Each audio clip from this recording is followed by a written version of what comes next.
Di sebuah desa kecil, di lereng pegunungan Jawa Tengah, tinggal seorang gadis remaja bernama Rani. Usianya baru menginjak 17 tahun, dan ia tinggal bersama neneknya yang sudah renta, Mbah Sri, sejak kedua orang tuanya merantau ke luar negeri. Rumah mereka sederhana, berdinding kayu, dan beratapkan genteng tua. Meskipun tidak mewah, rumah itu hangat dan penuh kenangan.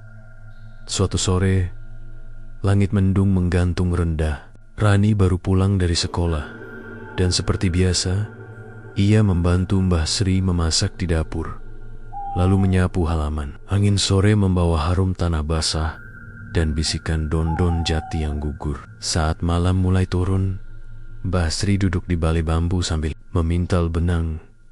Sementara Rani di dalam kamar menatap cermin tua warisan nenek buyutnya. Rambut Rani panjang dan hitam pekat. Ia bangga dengan rambutnya, karena Mbah Sri sering berkata, "Rambutmu itu seperti rambut ibu dulu, lurus, tebal, dan bersinar." Tanpa sadar, malam semakin larut. Jam dinding menunjukkan pukul 9 lebih. Rani mengambil sisir kayu dari atas meja dan mulai menyisir rambutnya di depan cermin. Ia tak mengindahkan peringatan Mbah Sri yang dulu pernah berkata, "Jangan nyisir rambut malam-malam, Le. Nanti kowe iso didelok wong sing ora kasat mata." Namun, malam itu, peringatan itu tak terlintas di benaknya. Suara krek-krek sisir kayu bergesekan dengan rambutnya terasa begitu jelas. Rumah yang biasanya penuh suara jangkrik malam mendadak senyap. Angin yang tadinya berhembus lembut kini terhenti. Suasana berubah dingin dan hawa aneh menyelimuti kamar. Tiba-tiba, dari sudut cermin, Rani merasa melihat bayangan perempuan lain. Rambutnya panjang, menutupi hampir seluruh wajah, dan mengenakan kain lusuh berwarna kelabu. Tapi saat ia menoleh ke belakang, tidak ada siapa-siapa. Dek, jantung Rani berdegup kencang. Ia menggelengkan kepala dan menertawakan dirinya sendiri. Cuma bayangan rambutku sendiri, gumamnya, berusaha menenangkan diri.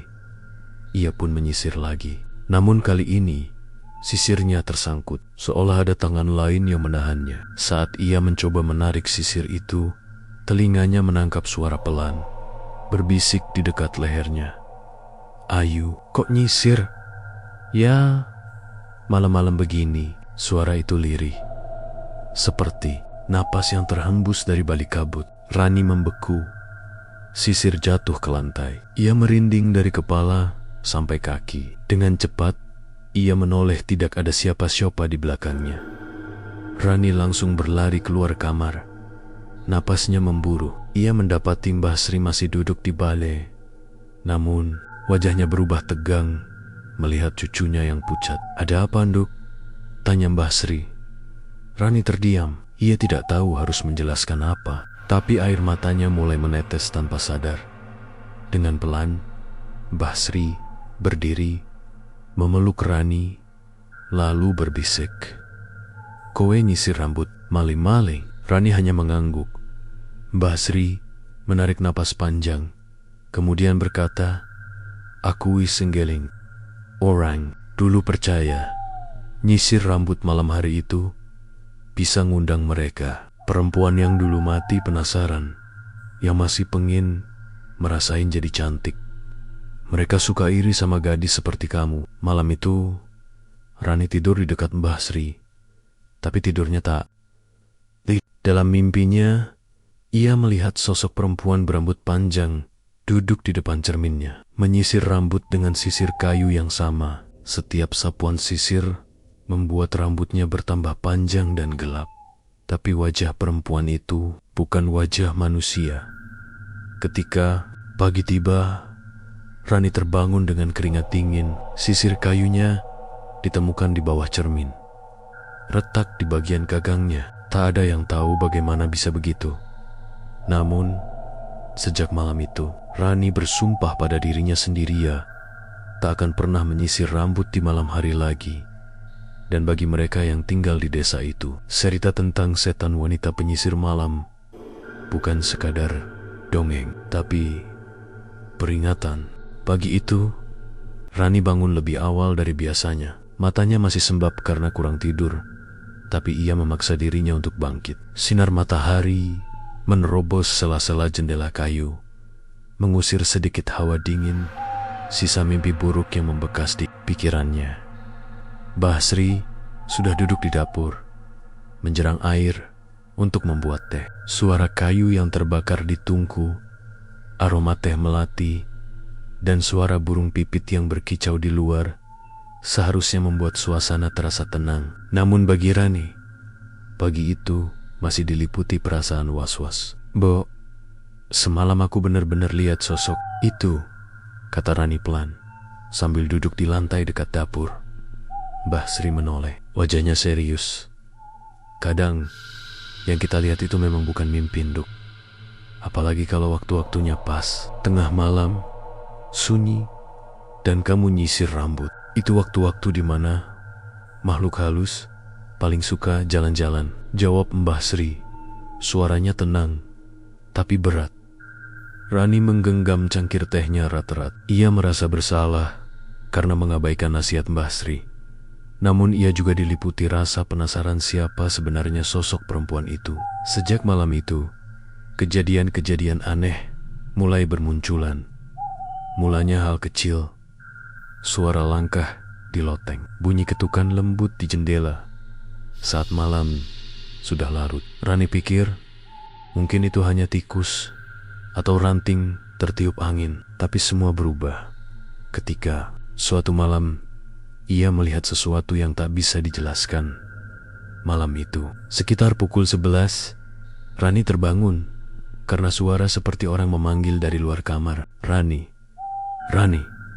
Suara itu seperti bisikan, tapi cukup jelas, pelan, namun menggema. Rani terdiam di ranjangnya. Jantungnya mulai berdetak lebih cepat. Ia mencoba mengabaikannya, menarik selimut, dan memejamkan mata. Tapi suara itu terdengar lagi. Kali ini lebih dekat Rani. Buka jendela. Dengan gemetar, ia menoleh ke arah jendela kamarnya. Tirai tipis bergerak perlahan, seolah ada angin yang masuk. Padahal semua jendela tertutup rapat. Ia memberanikan diri untuk mengintip sedikit, menyingkap tirai hanya beberapa sentimeter. Dan di sana, tepat di luar jendela kayu itu, berdiri sesosok perempuan berambut panjang. Wajahnya tak sepenuhnya terlihat, tertutup sebagian oleh rambut basah yang menjuntai. Matanya kosong, pucat. Pandangannya lurus menembus kaca jendela. Rani menjerit. Mbah Sri berlari ke kamar, membuka pintu dengan panik. Rani memeluk Mbah Sri sambil menangis. Tubuhnya gemetar hebat. "Ada di jendela, Bo. Dia di sana." Rani menunjuk dengan tangan gemetar. Tapi saat Mbah Sri menoleh, tidak ada siapapun di sana. Jendela itu tertutup seperti biasa, Mbah. Sri mendudukan Rani di ranjang, lalu mengambil segelas air putih dari dapur dan membaca doa di dekat telinganya. Suaranya lembut, namun penuh keyakinan. "Kamu dilihat karena dia tahu kamu bisa melihat. Semakin kamu takut, semakin dia suka," ucap Mbah Sri sambil mengelus kepala Rani. Malam itu, Mbah Sri membakar kemenyan dan membaca doa-doa panjang di setiap sudut rumah. Rani menutup telinga dan mata dengan bantal, mencoba melawan rasa takut yang terus mencekam. Keesokan harinya, Rani tidak berangkat sekolah. Tubuhnya lemas dan wajahnya pucat. Ia duduk di ruang tengah, menatap kosong ke arah jendela yang kini sudah ditutup dengan kain batik tua. "Mbok, siapa sebenarnya perempuan itu?" tanya Rani akhirnya. Mbah Sri termenung sejenak, lalu mengambil sebuah kotak kayu dari lemari tua. Dari dalam kotak itu, ia mengeluarkan foto hitam putih yang sudah kusam. Perempuan dalam foto itu mengenakan kebaya. Rambutnya panjang dan disanggul. Wajahnya cantik, namun ada sorot mata sedih yang dalam. "Ini tantemu, namanya Raras. Dia adik ibu kamu. Dulu, Dia dikenal sebagai gadis paling ayu di kampung ini. Tapi Dea, moti muda, gantung diri di kamarnya. Malam Jumat Kliwon. Berang-belang, dia putus cinta. Tapi ada juga yang bilang dia diguna-guna. Rani menggigit bibirnya. Ngeri sekaligus takjub. Kenapa dia muncul ke aku, Mbok? Mbah Sri menatap Rani lekat-lekat. Mungkin dia belum selesai.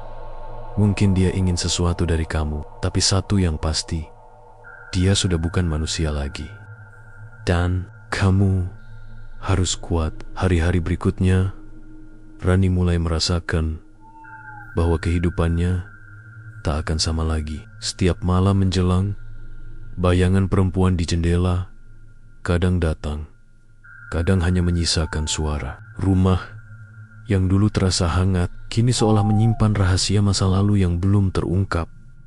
Dan Rani pun sadar, sisir kayu tua itu bukan sekadar alat menyisir rambut, tapi kunci yang entah mengapa membuka pintu menuju dunia yang tak seharusnya tersentuh. Hari-hari berlalu dengan ketegangan yang menggantung di udara. Sejak kejadian di jendela itu, Rani merasa hidupnya seperti berada di antara dua dunia.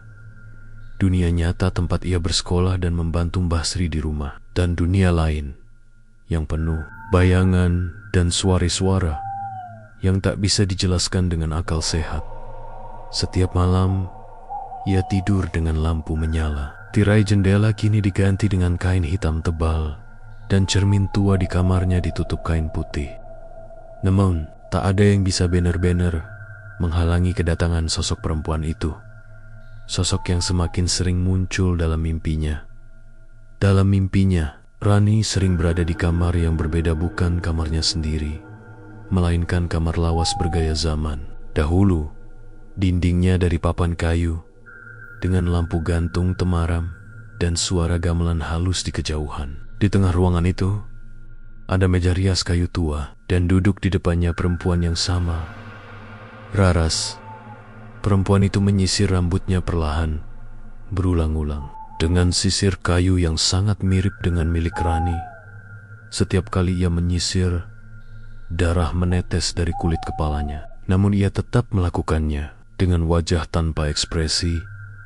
Dan tiap kali Rani ingin berbicara atau bertanya, perempuan itu hanya berkata satu kalimat, "Ambil kembali warisanku." Setelah bermimpi seperti itu beberapa malam berturut-turut, Rani mulai merasa ada yang tidak beres. Ia pun memberanikan diri untuk bertanya lebih dalam kepada Mbah Sri. "Mbok, Tante Raras, dia punya warisan apa sih sebenarnya?" tanya Rani di suatu sore, saat mereka duduk di beranda sambil menyeruput teh. Mbah Sri terdiam cukup lama. Matanya menerawang jauh ke arah pohon mangga tua di depan rumah. Dulu, Raras memang punya sesuatu, tapi bukan harta. Ia punya ilmu, ujar Mbah Sri. Akhirnya, ilmu pengasihan. Ilmu yang bisa membuat orang jatuh cinta, tunduk, bahkan tergila-gila. Rani menelan ludah. Ilmu pengasihan seperti pelet. Lalu kenapa dia sampai bunuh diri? Tanya Rani pelan. Mbah Sri menghela napas panjang. Karena ilmunya berbalik, orang yang ya pelet justru jadi gila, lalu meninggal misterius. Raras dihantui rasa bersalah, tapi ia juga tak bisa melepaskan diri dari ilmu itu. Konon, malam sebelum dia gantung diri, ia membakar semua kitab dan jimatnya. Tapi satu benda tak ikut terbakar sisir kayu itu. Sisir itulah pusat kekuatannya. Ia pakai saat membaca mantra, saat menarik perhatian lelaki. Dek, Rani memandang ke dalam kamar. Di sana tergeletak sisir kayu milik Raras yang dulu ia temukan di meja tua. Sisir yang ia gunakan malam itu, yang jadi awal dari semuanya. Kenapa benda itu masih ada? Tanyanya mulai cemas. Karena aku tak punya hati membuangnya. Tapi sekarang aku sadar, mungkin seharusnya ku bakar sejak dulu, jawab Mbah Sri lirih. Malam harinya, Mbah Sri menyiapkan sebuah ritual kecil. Ia menyalakan dupa, membawa air yang sudah didoakan, dan menggali lubang kecil di belakang rumah. Sisir kayu itu diletakkan di dalam kain putih dan hendak dikuburkan bersama bunga 7 rupa. Tapi sebelum upacara itu selesai, angin kencang tiba-tiba berhembus, dupa padam, dan api dari pelita menari liar. Dari dalam rumah terdengar suara dentingan seperti cermin pecah. Rani berlari masuk dan menemukan kaca cermin tua di kamarnya retak membentuk pola aneh seperti wajah yang menangis. Dan malam itu Rani kembali bermimpi. Dalam mimpi itu, Raras berdiri di depan rumah. Rambutnya kusut dan matanya merah. Ia tak lagi menyisir rambut, tapi memeluk sisir kayu itu erat-erat sambil menangis. "Jangan ambil dariku, itu milikku. Hanya aku yang bisa menyimpan kekuatannya." Ketika Rani mencoba mendekat, Raras berteriak dengan suara melengking. Dan tiba-tiba, bumi seolah bergetar. Rani terbangun dengan tubuh basah oleh keringat. Pagi harinya, lubang tempat penguburan sisir itu tertutup sendiri. Tanahnya seperti tak pernah digali. Anehnya, sisir kayu itu kini kembali tergeletak di meja rias kamar, seolah tak pernah dipindahkan. Rani mulai menyadari sesuatu. Sisir itu bukan sekadar benda, ia terikat pada jiwa Raras. Dan selama sisir itu ada, arwah Raras belum bisa pergi. Tapi yang lebih menakutkan, Rani mulai mendengar bisikan di siang hari. Bukan hanya malam, bayangan di sudut matanya kadang muncul saat ia berjalan ke sekolah. Dan setiap kali ia menyentuh rambutnya sendiri, ia merasa ada tangan lain yang ikut membelai. Apakah sisir itu hanya membawa kutukan, atau warisan itu memang sudah berpindah tangan dari Raras ke Rani? Sejak kejadian malam penguburan yang gagal itu, suasana rumah semakin berat. Rani kini lebih banyak diam. Ia menghindari bercermin dan berusaha tak menyentuh sisir kayu itu lagi. Namun seaneh apapun usahanya, sisir itu selalu kembali seolah punya kemauan sendiri.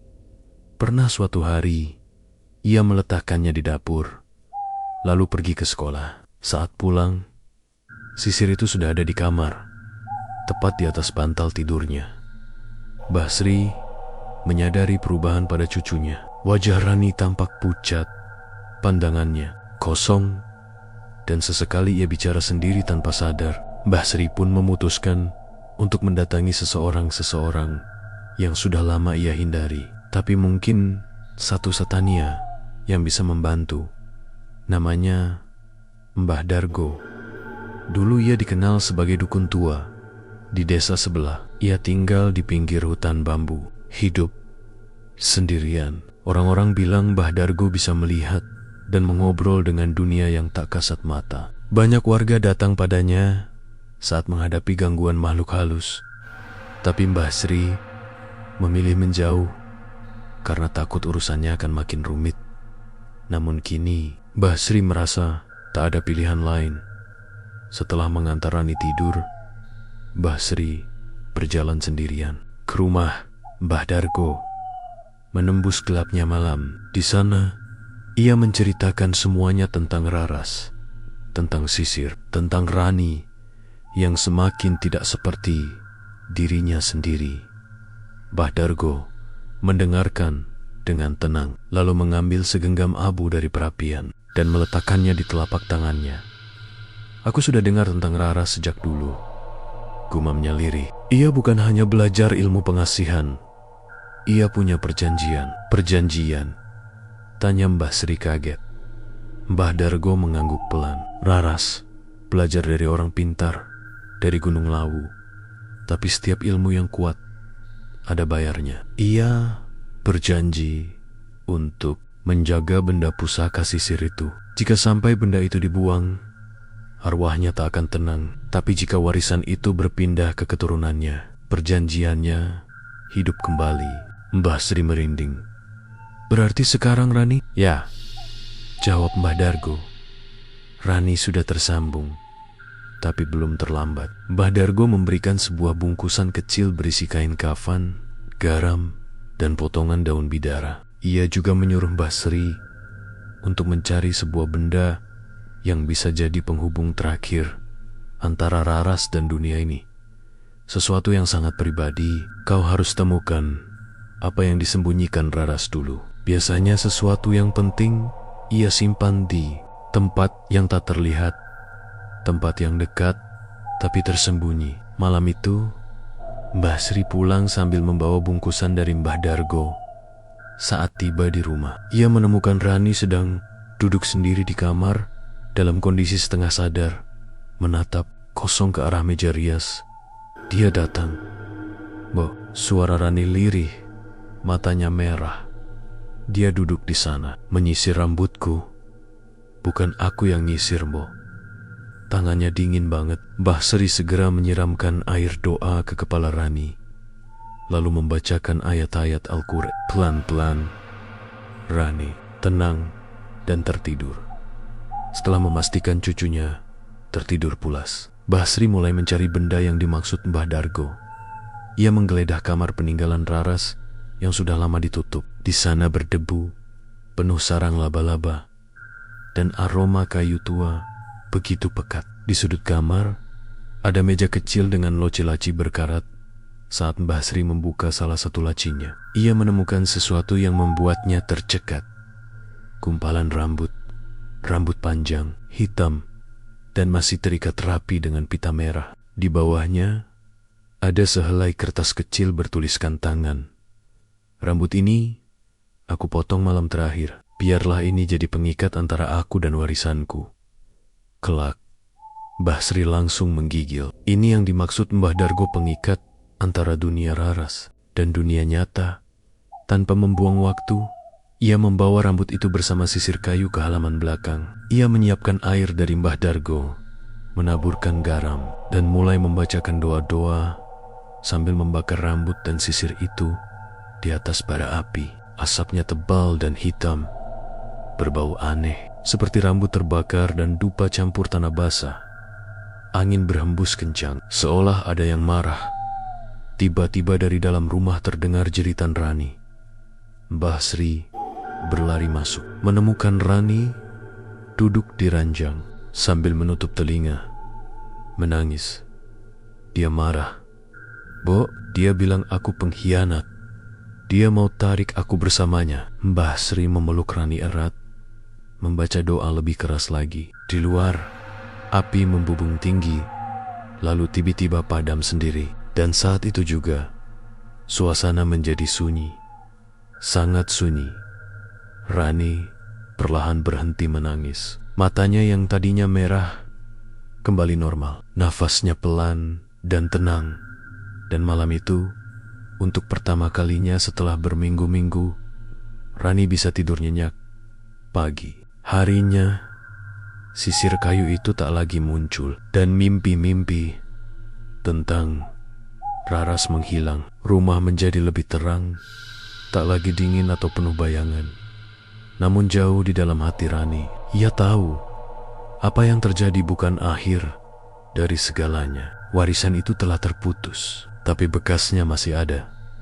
Ia pun mulai menulis kisah ini dalam sebuah buku harian, bukan untuk dikenang, tapi untuk mengingatkan bahwa ada hal-hal yang tampak sepele seperti menyisir rambut di malam hari yang menyimpan jejak masa lalu dan membuka pintu menuju hal yang tak seharusnya dibuka.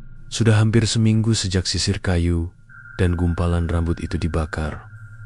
Rani mulai merasa tenang. Ia kembali ke rutinitasnya bersekolah, membantu Mbah Sri, dan tidur tanpa mimpi buruk. Rumah terasa lebih terang, dan udara di sekitarnya tidak lagi menyesakkan dada.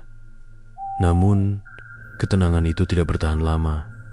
Hari itu, Rani kembali ke sekolah seperti biasa. Ia mengenakan seragam putih abu-abu, mengikat rambutnya dengan pita hitam, dan menyapa temon-temonnya dengan senyum tipis. Di kelas, ia berusaha fokus pada pelajaran, meskipun kadang pikirannya masih melayang ke kejadian-kejadian aneh yang pernah dialaminya.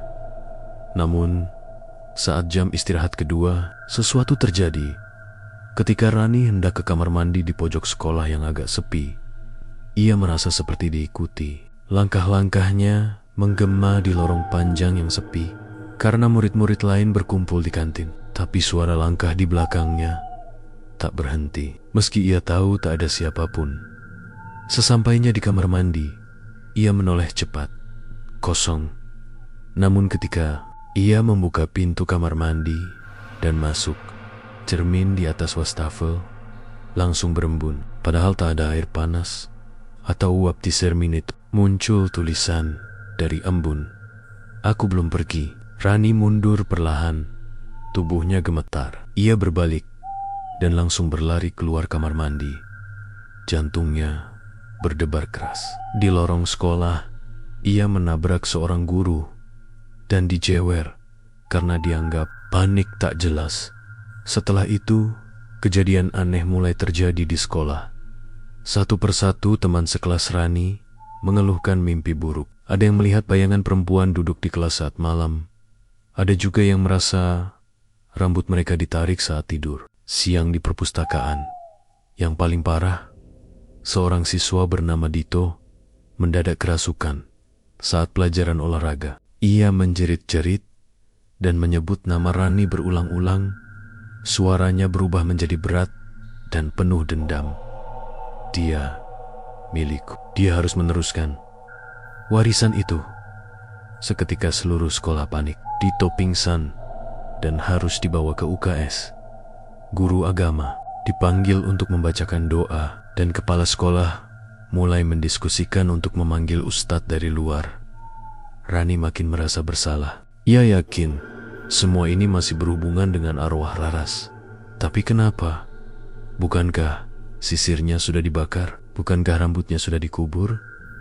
Malam harinya, Rani duduk di kamar, termenung. Ia menatap buku harian yang ia tulisi setiap malam. Lalu, dengan hati-hati, ia membuka halaman terakhir. Tapi kali ini, ia menemukan sesuatu yang aneh. Ada tulisan tangan yang bukan miliknya. Tulisan itu miring, kecil, dan tajam. "Kau membakar tubuhku, tapi jiwaku tinggal di darahmu." Rani menjerit dan melempar buku itu ke sudut kamar. Sri masuk tergesa-gesa dan segera memeluk Rani. "Mbok, dia belum pergi. Dia masih di sini. Dia ada di aku." Mbah Sri mengusap kepala Rani dan berkata dengan suara bergetar, Mungkin warisan itu bukan cuma sisir atau rambut. Mungkin karena kamu masih punya darah Laras di tubuhmu, ikatan itu belum bisa putus." Hari berikutnya, Mbah Sri kembali menemui Mbah Dargo. Mereka berdiskusi panjang dan akhirnya menemukan petunjuk terakhir. Jiwa Laras tidak hanya terikat pada benda, tapi juga pada trauma yang belum selesai. Sesuatu yang terjadi di masa lalu dan belum pernah diungkap. Dan hanya Rani, sebagai satu-satunya keturunan langsung, yang bisa memutusnya. Tapi dengan syarat, ia harus tahu seluruh kisah hidup Laras, termasuk malam terakhir sebelum Laras meninggal. Untuk itu, Mbah Dargo menyarankan agar Rani melakukan tirakat, berdiam, dan berdoa di kamar peninggalan Laras selama 1 malam. Tanpa cahaya, tanpa suara, hanya bersama diri sendiri dan doa. Syaratnya berat, tapi Rani bersedia. Malam Jumat itu, kamar tua dibersihkan. Hanya ada 1 tikar, 1 botol air putih, dan sebuah kitab kecil berisi doa-doa. Rani masuk ke dalam, dan pintu dikunci dari luar atas permintaannya sendiri. Jam demi jam berlalu. Suara jangkrik bersahutan. Angin mendesir pelan melalui celah papan tua, dan tepat tengah malam Laras datang. Tapi kali ini bukan dengan wujud menakutkan. Ia duduk di sudut ruangan, mengenakan kebaya putih. Rambut panjangnya tersisir rapi, matanya sayu, tapi tak sekelam dulu. Ia menatap Rani lama, sebelum akhirnya berkata, "Aku dulu hanya ingin dicintai, tapi caraku salah. Aku mencintai orang yang sudah punya istri. Aku dipermalukan. Aku dimusuhi. Aku dikutuk jadi pelakor. Mereka mencabut kebaya dan mengarahku keliling desa. Malam itu, aku mengakhiri hidupku bukan karena cinta, tapi karena malu. Rani meneteskan air mata. Ia tak tahu bahwa di balik wujud menyeramkan Raras ada hati yang hancur, trauma yang dalam, dendam yang dibungkus luka. Raras tersenyum tipis. Aku hanya ingin dikenang dengan benar, bukan sebagai hantu, tapi sebagai seseorang yang pernah sakit dan tak sempat sembuh. Lalu, perlahan, tubuh Raras memudar, seperti embun yang menghilang saat fajar tiba. Dan ketika ayam berkokok, Rani membuka mata. Kamar itu kosong, hening, damai. Tak ada bayangan, tak ada suara, tak ada lagi sisir. Dan untuk pertama kalinya, dalam waktu yang sangat lama, pagi datang dengan tenang, tanpa bekas malam yang menakutkan. Pagi itu, mentari menyapa lembut melalui jendela kayu kamar tua. Rani duduk di beranda rumah sambil menatap langit. Tubuhnya masih terasa lemas setelah malam tirakat yang berat. Namun, ada ketenangan yang belum pernah ia rasakan sebelumnya. Hatinya tak lagi penuh dengan rasa takut. Tidak juga dihantui bayangan Raras seperti sebelumnya. Mbah Sri menyuguhkan teh hangat dan duduk di sebelahnya. Keduanya hanya diam beberapa saat. Tak ada yang perlu dikatakan, karena mereka sama-sama tahu. Satu, babak telah selesai. Namun, bukan berarti semua selesai. Beberapa hari berlalu, sekolah kembali normal. Tak ada lagi teman Rani yang mengeluh mimpi buruk atau kejadian aneh. Dito sudah pulih dan tak ingat apapun tentang kerasukannya. Guru-guru mulai tenang dan aktivitas berjalan seperti biasa. Tapi satu hal masih membuat Rani gelisah. Cermin tua di kamarnya. Cermin itu sudah lama ditutup kain putih, tapi Rani tak pernah berani menyentuhnya lagi. Setiap ia melintasi cermin itu, ia merasa ada sesuatu yang mengamati.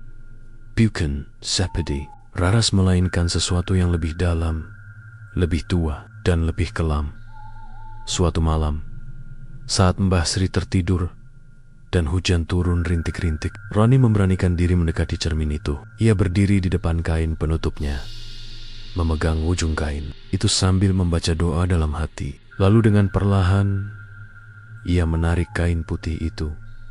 Cermin tua itu terbuka, menampakkan bayangan dirinya. Tapi ada yang aneh.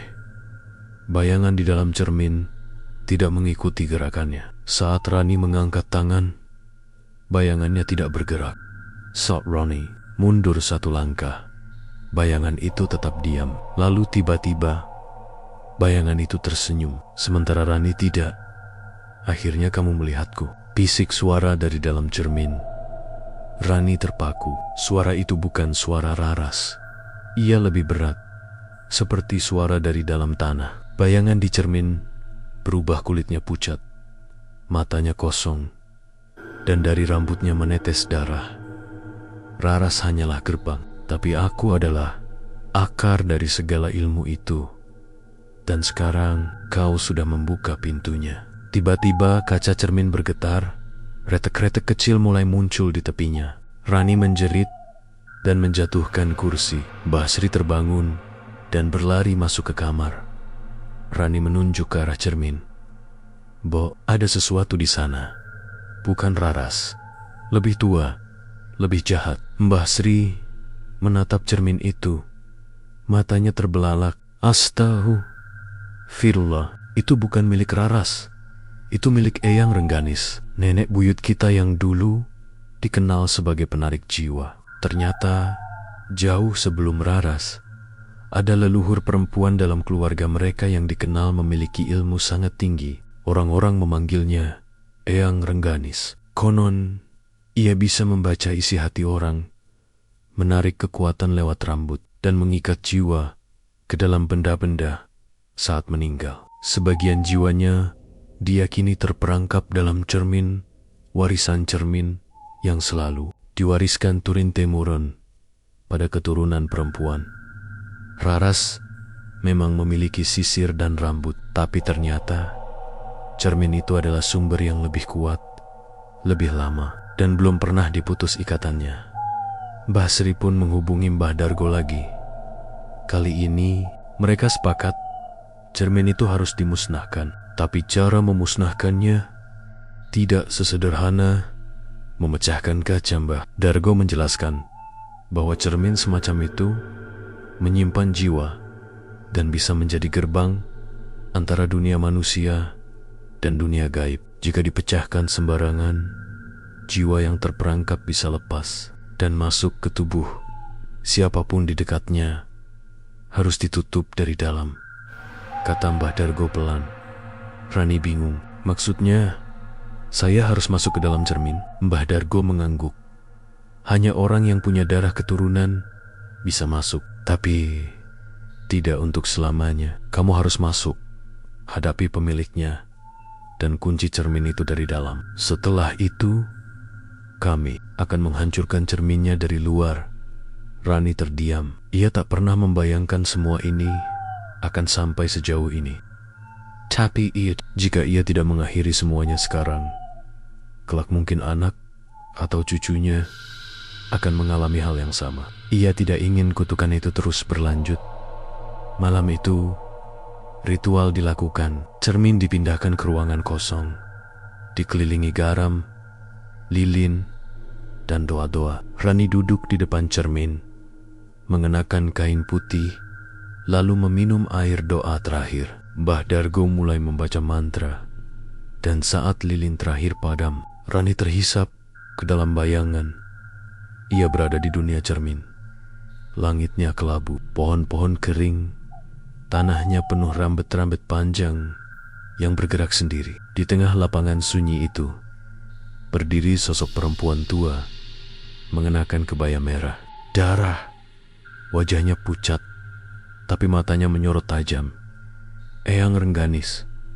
Pertarungan itu bukan fisik, tapi batin. Jiwa melawan jiwa. Rengganis mencoba menggoda Rani dengan janji-janji kekuatan, kekayaan, dan cinta tanpa batas. Dengan sedikit pengorbanan, kamu bisa memiliki semuanya, bisiknya. Tapi Rani hanya menjawab dengan tenang. Aku tidak ingin mewarisi luka yang tidak pernah disembuhkan. Aku hanya ingin keluarga kami bebas. Dan dengan doa yang dibacakan pelan, satu persatu, rambut di tanah mulai membusuk. Pohon-pohon runtuh dan Eyang Rengganis berteriak marah. Tubuhnya hancur menjadi abu.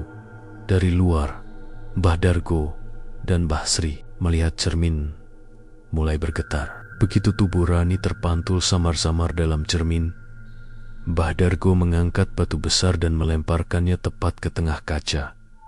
Per-aakak, cermin pecah menjadi ribuan keping, dan tubuh Rani terlempar ke belakang, pingsan.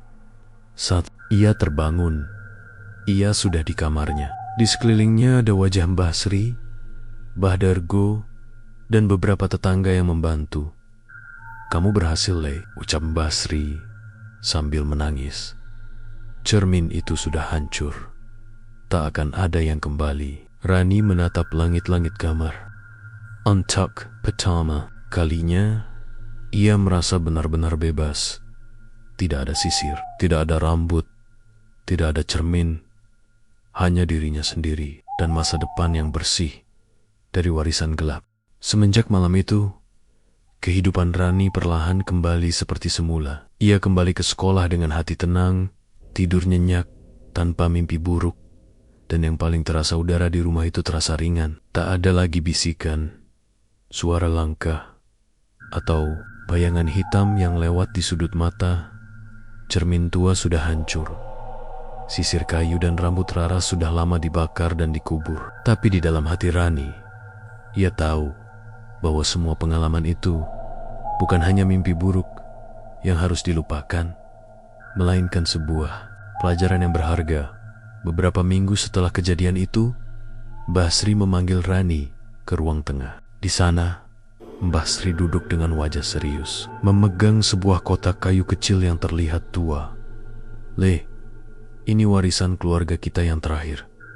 Tidak ada lagi benda-benda aneh. Tidak ada ilmu gaib. Hanya ini, kata Mbah Sri sambil menyerahkan kotak itu.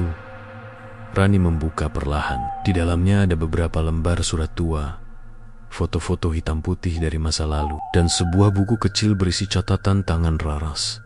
Tapi kali ini tidak ada aura gelap, tidak ada energi aneh. Hanya kisah yang belum sempat dituturkan. Malam itu, Rani duduk di kamarnya dan membaca semua surat dan catatan itu. Ia menemukan sesuatu yang tak pernah ia duga.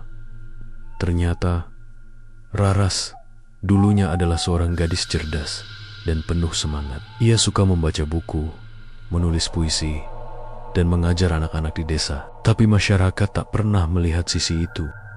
Mereka hanya ingat satu kesalahan: jatuh cinta pada lelaki yang salah. Dari buku catatan itu, Rani membaca puisi-puisi sedih, doa-doa penuh air mata, dan permintaan maaf yang tak pernah sampai. Hatinya remuk membacanya, bukan karena takut, tapi karena empati.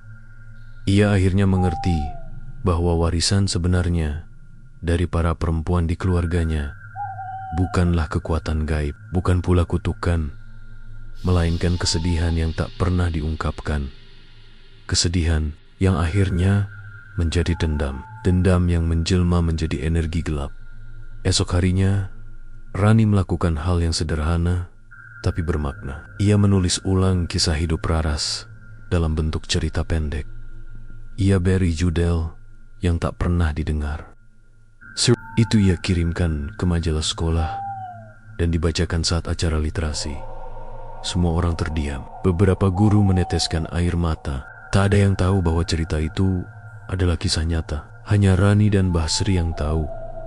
Kadang orang mati bukan karena kematian, tapi karena tak ada yang mau mendengarkan, tulis Rani dalam akhir ceritanya. Sejak saat itu, Rani merasa ringan. Ia tahu satu hal: trauma bisa diwariskan, tapi penyembuhan juga bisa. Hari-hari pun berlalu. Rani tumbuh menjadi gadis yang kuat, lembut, dan penuh empati. Ia memilih jalan berbeda dari leluhurnya, bukan dengan menyimpan dendam, tapi dengan mengubah luka menjadi pelajaran.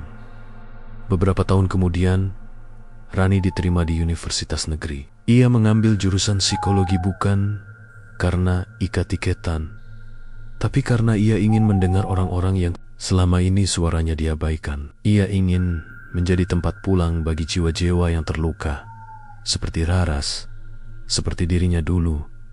Sebelum ia berangkat kuliah, Mbah Sri memberinya pelukan hangat di depan rumah.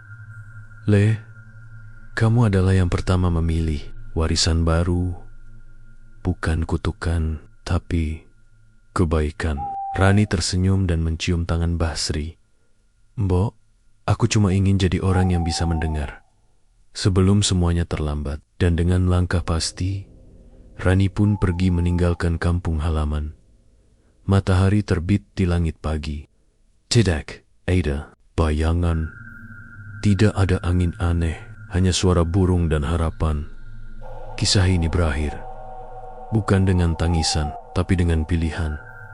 Karena warisan tidak selalu harus diikuti, kadang harus diubah.